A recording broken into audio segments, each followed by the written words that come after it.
ধানমন্ডি ৩২ নম্বরের দিকে বুলডোজার নিয়ে যাওয়া হচ্ছে। একদল বিক্ষুব্ধ জনতা এগুলোর সঙ্গে যাচ্ছেন। ঢাকার সিটি কলেজের সামনের সড়ক দিয়ে দুটি বুলডোজার ধানমন্ডি ৩২-এর দিকে নিয়ে যাওয়া হচ্ছে। একদল জনতা এগুলোর সঙ্গে যাচ্ছেন। পরিচয় জানতে চাইলে তারা জানান, বিভিন্ন ছাত্র সংগঠনের কর্মীরা এখানে আছে।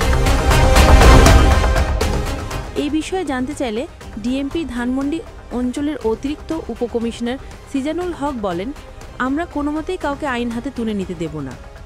মানবতা বিরোধী অপরাধের মামলায় ক্ষমতাচ্যুত প্রধানমন্ত্রী শেখ হাসিনা সহ ৩ আসামির বিরুদ্ধে দায়ের করা মামলার রায় সোমবার ১৭ নভেম্বর ঘোষণা করবেন বাংলাদেশে আন্তর্জাতিক অপরাধ ট্রাইব্যুনাল। গণ অভ্যুত্থানের সময় হত্যাকাণ্ড সহ মানবতা বিরোধী অপরাধের ঘটনায় করা প্রথম মামলা হিসেবে এর রায় হতে যাচ্ছে আজ।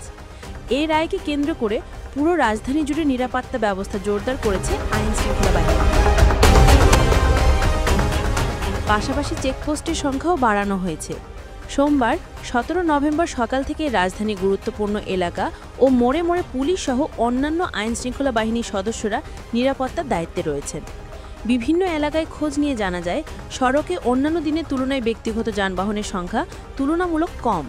রায়কে ঘিরে গত কয়েকদিন বিভিন্ন এলাকায় ককটেল বিস্ফোরণ ও বাসে অগ্নিকাণ্ড ঘটানো হয়। নাশকতার শঙ্কায় সাধারণ মানুষের মতো উদ্বেগ কাজ করছে। রায় ঘোষণাকে কেন্দ্র করে রাজধানী সহ দেশের গুরুত্বপূর্ণ স্থানে সতর্ক অবস্থানে রয়েছেন আইন শৃঙ্খলা বাহিনীর সদস্যরা।